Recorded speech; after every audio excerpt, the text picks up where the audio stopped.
Well, good morning. How are you? I agree with Dean Hartline. That's a tough act to follow. She was amazing, and we've already got her application in, and she'll be admitted shortly. But thank you, Dean Hartline, for those very kind comments, and good morning.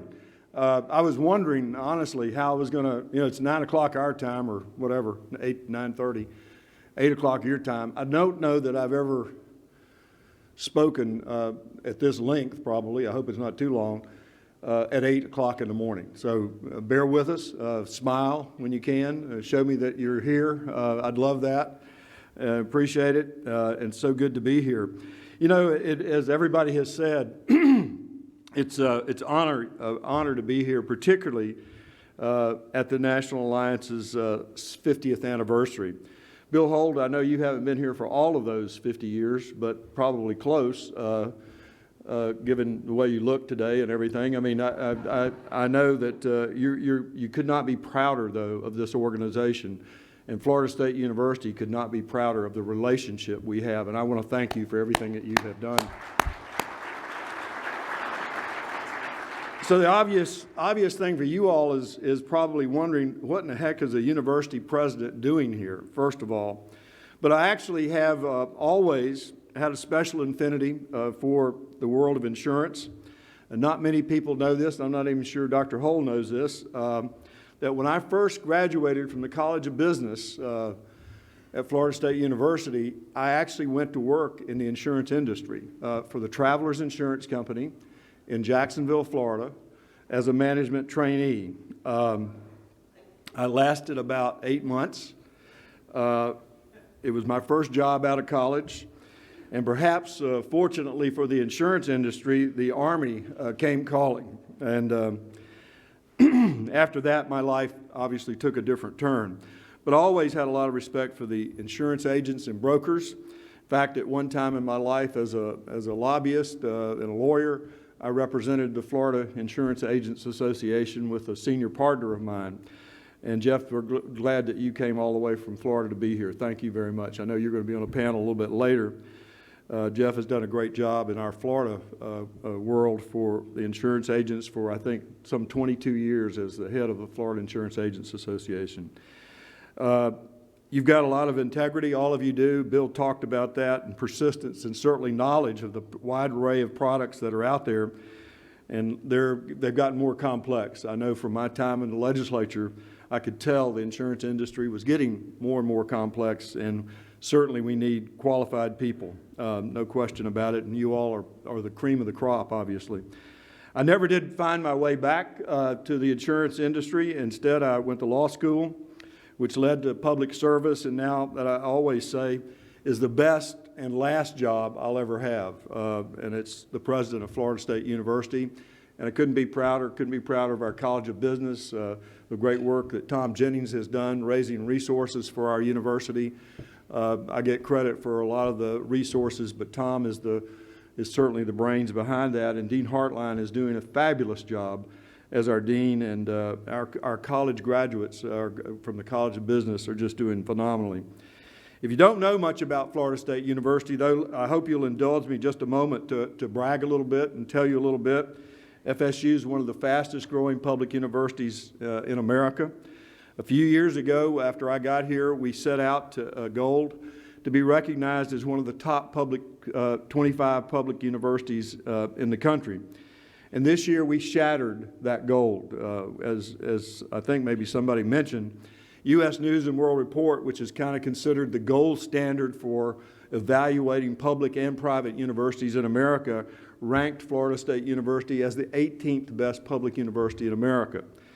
In 2016, for instance, we were 43. So we've come 25 spots, and that's amazing. It's due to our great faculty, due to the great programs we have, obviously, in risk management, other parts of our university also. We could not be more excited. And we've had tremendous support from the Florida legislature, our own board of trustees, the board of governors of our university system, and certainly our generous donors who have done so much to give us the opportunity to focus on student success. And at the end of the day, that's what our universities ought to be about, student success. And I've got to tell you that we would not have been able to do it without our partnerships with the business community. One of Florida State University's strongest relationships is certainly the National Alliance and its support for our risk management programs. We're proud of our connection with the National Alliance, and we're proud to call Bill Hold one of our most distinguished alumni. Did I read that the way you wrote it? I hope I did.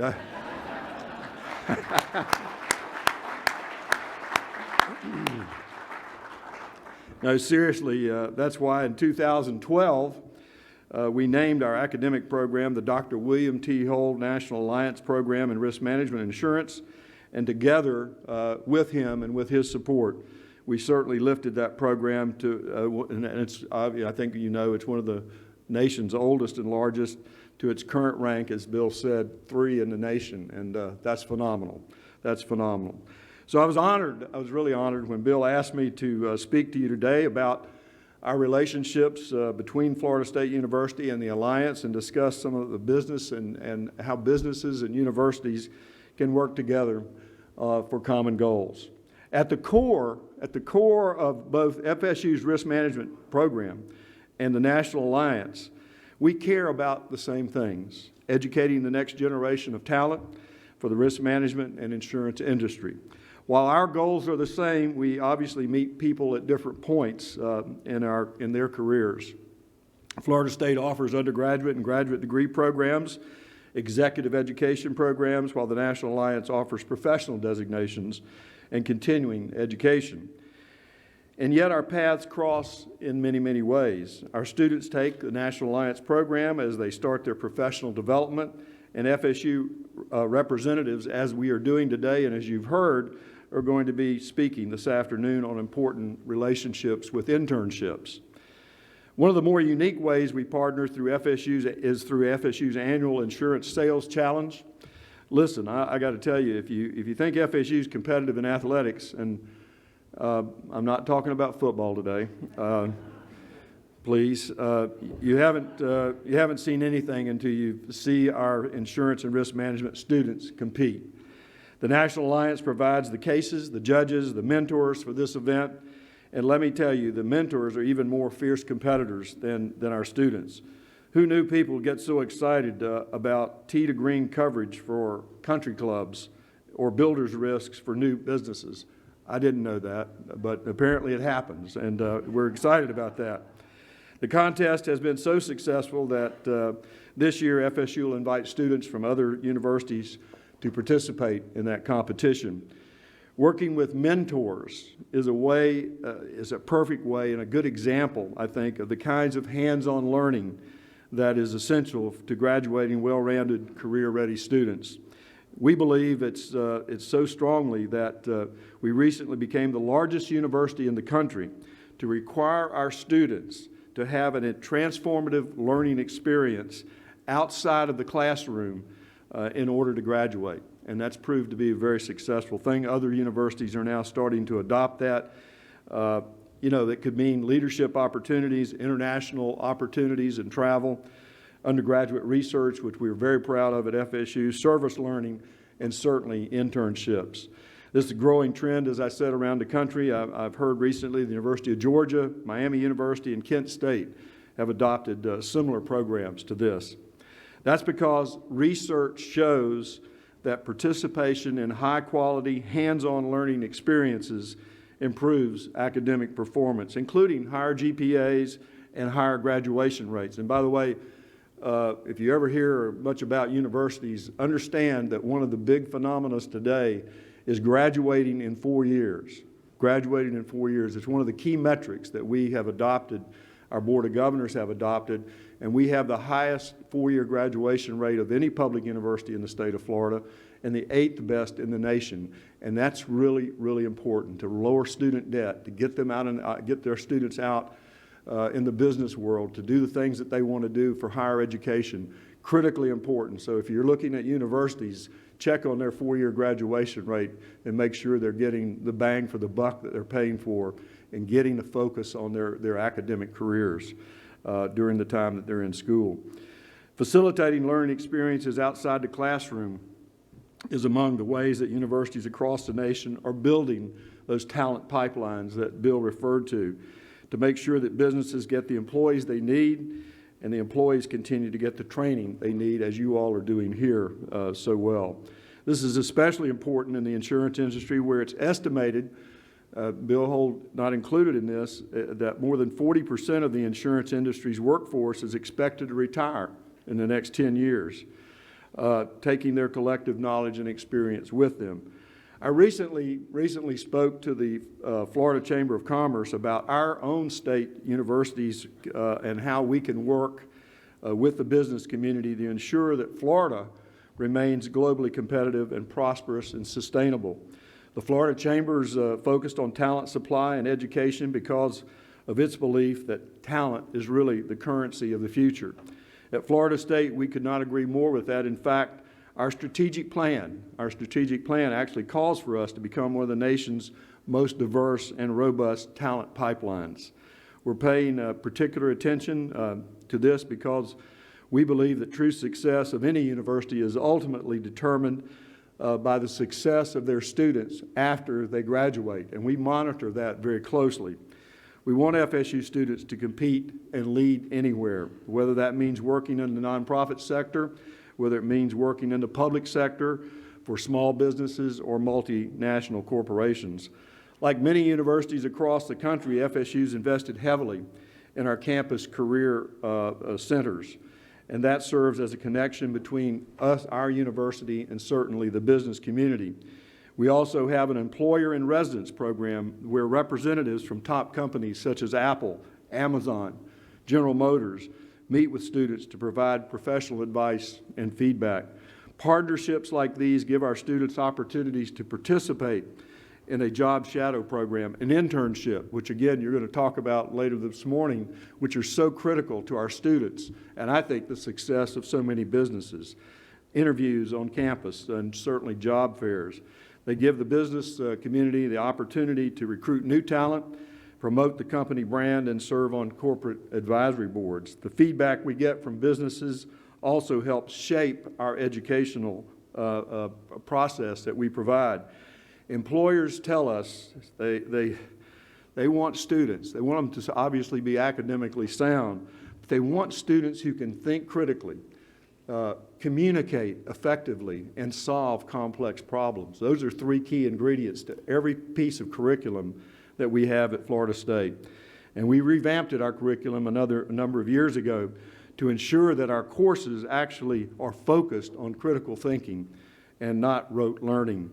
In addition, you may know this, and I hope you do it in these seminars. I think it's really very effective that our faculty are moving away from the lecture only style of teaching. Instead, they're giving our students more opportunities to apply what they've learned and practice sharing ideas and working as teams. And more businesses are working in that kind of way. And I'm sure you all do that also. It gives you the opportunity to work in a team and to do the things that we talked about, solving critical problems and communicating. We think that we're on the right track, and a study by our own Florida-based career source backs us up on that. Employers that are surveyed for the study cited a lack of foundational skills in leadership, communications, and problem solving. So we've got to attack that and try to do that every single day in our coursework. We also believe that an important part of preparing our students for future success is to educate them in a diverse environment with an emphasis on understanding that the world around them is different than it was when you and I were growing up, many of us. We're also building on our success in recruiting, retaining, and graduating our student population that better represents the nation's demographics, as well as increasing the diversity of our faculty and our staff. This not only enriches the academic environment for everyone, it produces a talent pool, I believe, that helps businesses meet their own diversity goals. This is especially important to the insurance industry, in my opinion. As I'm sure all of you know, a group of industry CEOs made a commitment a few years ago pledging to make meaningful progress in this area. And I think all the businesses out there that we encounter are doing the same thing. As members of the business community, you understand how important a strong system of higher education is to the vitality of our country. And we're partners in driving America's economic engine. That's why we need to continue to find ways to work together. In your businesses, it's not already, if your businesses are not already affiliated with a university or a college in some way, I would encourage you to find a way to get involved, whether it's providing financial support, which we very much appreciate, obviously, or whether it's just supporting a program or a scholarship or participating in a career fair or providing internship programs. Those are very, very valuable to our universities and our colleges. We also need to cultivate leadership for the next generation. Many of you are leaders in your own field and your communities, and one way you can help inspire our students and young professionals is by sharing your leadership journey. This is so important because I think that there are a lot of myths about leadership. Great leaders, in my opinion, again, aren't born. They're nurtured and they're developed by all of us. And those of us who hold leadership positions today know that we didn't get where we are today without a few bumps in the road and without a lot of help. Every one of us has a story about our challenges that we have faced, the adversity that we've overcome, the people who have helped us along the way to get where we are today. I started this talk by telling you that my first job out of college was an insurance management trainee, but I didn't tell you the rest of the story. The truth is, when I was growing up, I never imagined I would go to college, let alone graduate from Florida State University with a business degree and later with a law degree. That's because I didn't know anybody who had gone to college. My parents only had an 8th grade education, and I didn't have a lot of confidence, frankly, in my own academic abilities. And that was well-founded, I might add, when I first got to college. But I had a few people along the way who believed in me and encouraged me. Certainly it wasn't easy. My classes were challenging, and I worked nights when I was in college. After serving in the Army, I came back to Florida State, this time with a little more focus and motivation. A wife and 2 children will do that to you, and it certainly did it for me. I worked while going to law school and graduated with honors from law school in 2.5 years. My business and law degrees clearly opened a world of opportunities for me. And someone has many times asked me, is a college education still relevant in today's society? You damn right it is. I believe it is, and we ought to encourage our young people to make sure. I know there's a need for a lot of technical folks out there, and we hear a lot about that. I'm all for that, but clearly don't underestimate the value of a college education. For my career, it certainly helped as a lawyer to serve in the Florida legislature, and now as president of this great university. I tell people all the time to go after their dreams, no matter where they are in their career or in their life, and don't be afraid to fail. My political career began rather humbly when I was 43 years old. I ran for the local school board in the county that I lived, quite frankly, because my wife was not happy with the educational system in our community. And her friends and she put me up to it. It was my first taste of public service, and I loved it. The issues we dealt with were important to families and the community, and certainly to the parents and children that we served. I really felt like I was making a difference. So then I decided to run for the state legislature, and I launched a campaign that I managed myself. Well, guess what? I lost. But it was a good lesson. I realized that I couldn't do everything by myself, and I can tell you, as a university president or as a leader of one of your organizations, I bet you feel the same way. You need to surround yourself with good people. And I realized that I couldn't do all of that by myself again. I learned from my mistakes. I surrounded myself with good people that could help me achieve those goals. And I didn't give up. I didn't let the loss dampen my passion for public service. There's a quote attributed to Henry Ford that kind of sums all of this up. Failure is simply the opportunity to begin again, but this time more intelligently. So I got a great campaign manager. I ran for state representative, and 2 years later, I was able to be successful. I ended up being elected 3 times to the Florida House of Representatives and served as Speaker of the House in my last term. I was later elected to the Florida Senate. And throughout my career, I've applied those lessons that I learned during the campaign, and I've applied them to every new challenge. Don't give up. Don't give up. Learn from your mistakes. Surround yourself with good people, and not just people, frankly, who look like you or think like you. A diverse network of friends and colleagues will provide, I believe, a range of perspectives that will help you solve problems in new ways and look at new problems in new ways, develop creative solutions, and certainly broaden your support for your ideas. I've been privileged to encounter people like that along my professional journey. I share my story not simply because about me, but with the hopes that you all, each of you have stories, that you will share yours with some young people or colleagues who you mentor by speaking at professional meetings or maybe even in a college classroom. Talent is indeed, in my opinion, the currency of the future. And that's why we're so proud of what we've done at Florida State, so proud of the great relationship that we have with Dr. Hold and this organization. And I think it's up to each and every one of us to develop the next generation of leaders and innovators who frankly are eager and ready to change this world. God bless you. Thank you very much. I appreciate it.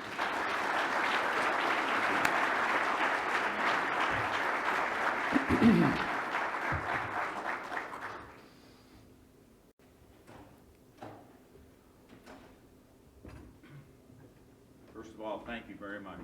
We appreciate it. Appreciate thank you. it. Stay right here. Yeah, stay right here. Okay. One thing, we're almost the same age. He's a little bit older than I am, but no. And he was giving his speech where I was at, and he was extolling the virtues of the high grade point averages and the high test scores of people coming into Florida State University. And he said, when Bill Hold and I went to Florida State, there was only one entrance requirement: breathing. As long as you were breathing, you pretty much got in. So we snuck in, and we've always laughed that we probably couldn't get in today. So we have a few moments, and we're here. It's a rare opportunity to talk to the president and the dean. Michael, you want to come up here and ask any questions you want? There's a lot of issues out there. The issues of people trying to buy their way into universities, the issues of the student debt, which President Thrash has addressed, the question of people who are, is it a good idea to pay athletes, money? So these are all issues that we see in the news every day. When anybody, we have microphones out there. I know. Yes, sir.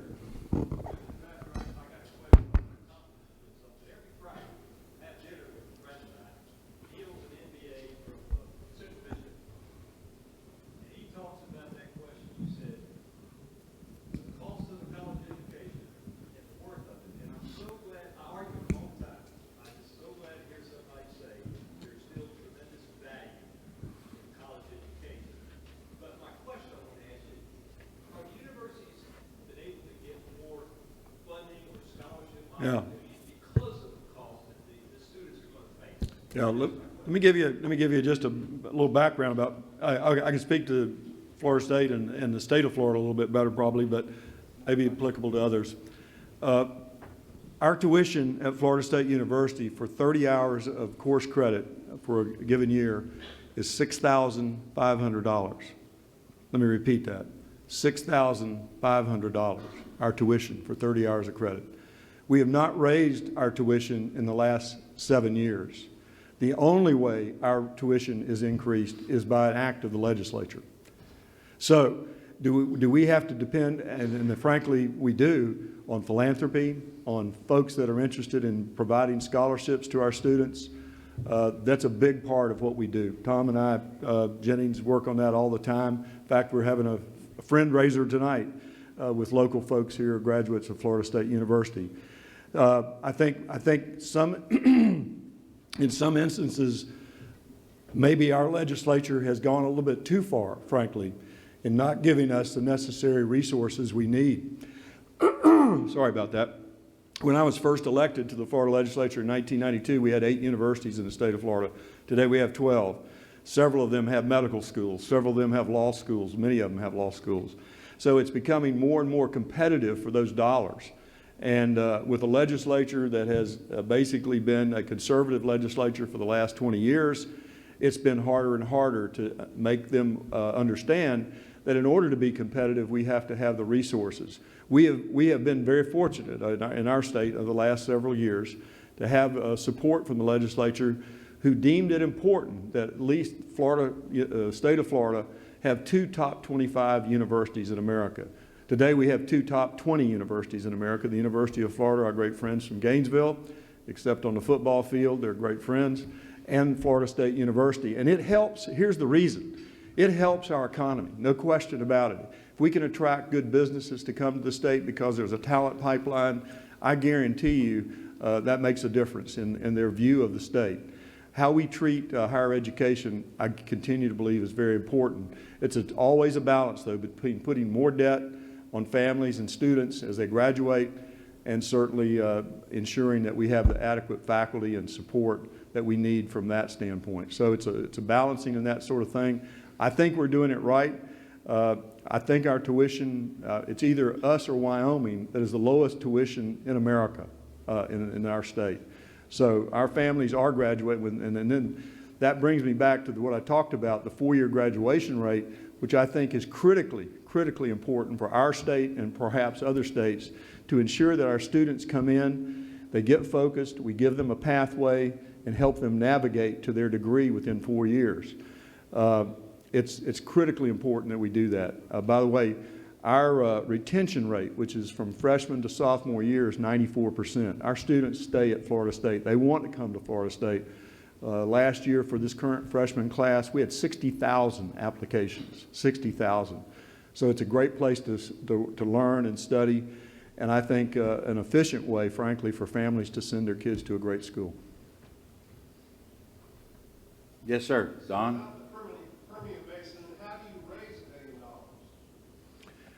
I would let Tom Jennings answer that. It's hard as hell. It takes a lot of work, a lot of support. We had one gift of $100 million that obviously was very helpful, the largest single gift to any public university in the state of Florida. We've had a lot of, Tom is a professional. I mean, he does this, that's what he does for a living. You start with he's taught me this, you start with a pyramid of donors and you work down and you have a end goal. We actually raised more than $1 billion. It was about 140 million over, I guess, Tom. But it's hard. It takes a lot of work. It takes a lot of president's time, I can assure you that, but it's valuable to the university in reaching out to folks and corporations and business people to let them understand the value, as we talked about, the value of higher education.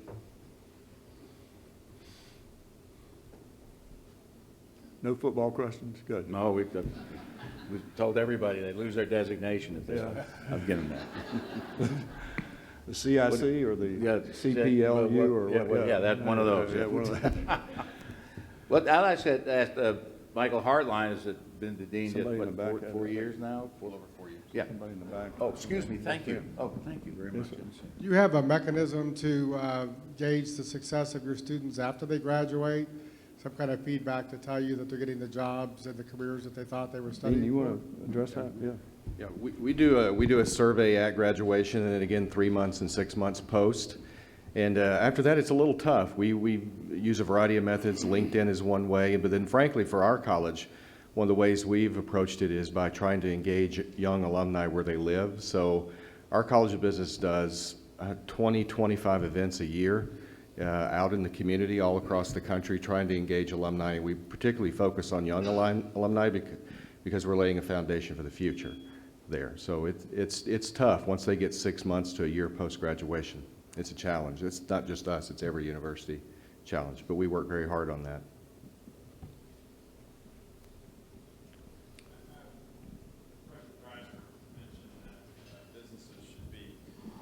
Encouraged to engage with the university. I noticed that a lot of businesses really don't know who to approach, how to approach it. So could you expand on that? How do businesses walk up to the university and make themselves known? Great question. So I would say you can always approach the president or a dean of your college because we're all geared to do that. 60% of my job is engaging outwardly with the alumni in the business community. But you can go through the Career Center is another great way to do it. A lot of universities have very centralized control of their career centers, and other universities use a more decentralized approach. So our college, for example, has its own career professional development center. And about 3 years ago, we hired Alex to be our point person on that because we realized we didn't have anyone in the college whose day job was to engage with industry on jobs and internships. And so it sort of just happened internally. I would do it, or associate deans would do it, development officers would do it. But Alex has been hiring her is probably the smartest thing I ever did as dean. Honestly, I'm being honest. It made a huge difference in our approach to engaging with industry. So I think probably, Jeff, the biggest hurdle is just to get over the fear of contacting someone in a university. I mean, universities are large and monolithic, but if you don't know any place to start with the Career Center. Almost every university has one. And if that doesn't work, go to the president, and they'll point you, or the deans. He has enough to do. But smaller universities and community college, they're all going to have a campus-based Career Center. Absolutely. Yes, sir. Yeah, what's the stance with Florida State for paying the athletes? College athletes? Yeah, so that's, there's legislation, I guess, that was introduced in California, and the likeness issue where an athlete, even in high school, could contract with an agent for promotion of their likeness from a different company, whether it be a shoe company or whatever. So that was California introduced that, the governor signed it. We have now 2 bills that have been introduced for our legislature this year to consider, similar to California. To me, I would just be honest with you, I think it's the beginning of end of amateurism as we know it. And when you start paying athletes, I just don't think it's the smart thing to do for us. But I will say this, there's a growing, apparently, support for that type of thing. But when you do that and you add the potential, and I say the potential because I think it'll happen eventually, for gambling on college sports in a very intense way, I might add. When you add those two things and the loss of amateurism as we know it today, I think we're seeing the beginning and the end of college athletes as we know it, or college sports as we know it. And I think it's a sad thing. Football obviously drives a lot of things, but we at Florida State have a robust bunch of other sports. We call them Olympic sports, swimming, soccer. We have the 2 national championships in our women's soccer team over the last 4 years. Softball, women's sport also for Florida State, is won a national championship. Those are the kind of sports that I feel will be lost if we continue down this road. So I'm opposed to it personally. I don't know how the ACC feels. We're a member of the Atlantic Coast Conference. They haven't taken a position. I think the NCAA has taken a position. They're going to fight that kind of legislation, but they're usually too late to the dance, frankly, to be very effective. So we're going to have to do it on our own and make the arguments of why we think it probably is not a good idea for our college student athletes. Yes, sir. Dean, we had some people here asking if Alex could stand up so we could do a little networking at the break. There's Alex right over there. Okay, good. Thank you. Yeah. Alex, one thing I will say that's, you've heard a lot of things that are unique about Florida State and our risk management insurance program. I mean, certainly the relationship we have with the National Alliance sets us apart. But one of the other things that's really unique about us is our college requires a risk and society course at the sophomore level before they even get into the College of Business. And it's unique because a lot of students, they come to business school, they come to a university and they want to major in business and they sort of naturally gravitate toward accounting. It's kind of the default degree for a lot of students. And they take that first accounting course and they either excel or they don't excel and they're looking for a new major.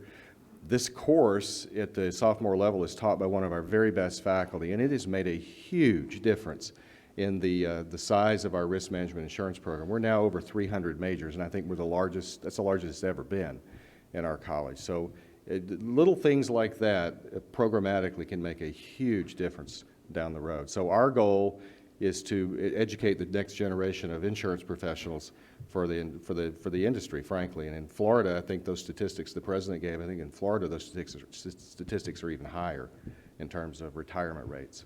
Y'all ought to come to this seminar on internships that we have our 2 great students here, Kathleen and Jeff and others that are going to participate in that. Internships are critical. They really are. They're very important for these students. They get to see, exactly what the real workforce is about, and what business is about. And I think for businesses, on the other hand, they recruit from those internships and do a great job. And we're blessed to have 2 great students with us here today. And Kathleen and Jeff also, thank you for participating in that. I hope you'll come to that and listen to them. And those students are actually products of the insurance industry. Their parents or their families are in the insurance business. So it kind of, once it gets in your blood, it's kind of hard to get out. And where's Robin? Judy's mom. Judy's mom is here. So it's awesome.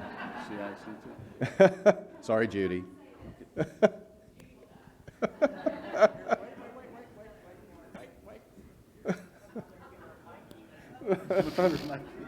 Yeah, I usually don't need a mic. I had to tease her because when she started preschool, I lost my name. I was no longer Robin. I was Judy's mom. Any parents in here know what that's like? Finally, when she went to college, I got my life back. And then at RIMS, Dexter Bell walks up to me, "Hey, are you Judy's mom?" I'm like, there it went. I've lost my name again. Okay. Just thank you. Good? Thank you. Okay, one final thing I just wanted to note before we thank you folks again that are going to be with us all day. It's easy these days to say we support, we endorse, we will help. It's another thing doing it. It's another thing doing it. I have never made a call to President Thrasher on a cell phone or something that he didn't call me right back. Never once, and he has a lot of demands on his time. Of course, I address him as his immenseness, so that's it. And I can say the absolutely the same thing for Dean Hartline. Every time you call, they answer, and the same thing for Tom Jennings. Now that's support that's not just mouthing, it's answering, it's trying, it's working together, and that's the difference between success and just people going in circles. So gentlemen, President Thrasher, thank you very much. John, appreciate you being here. Thank you, your greatness. Too great to see you. Okay, and we're going to take a break. Thank you, gentlemen. Thank you. Okay, let's take a short break, and then we'll reconvene with the panel with agencies in transition. Thank you all. Thank you.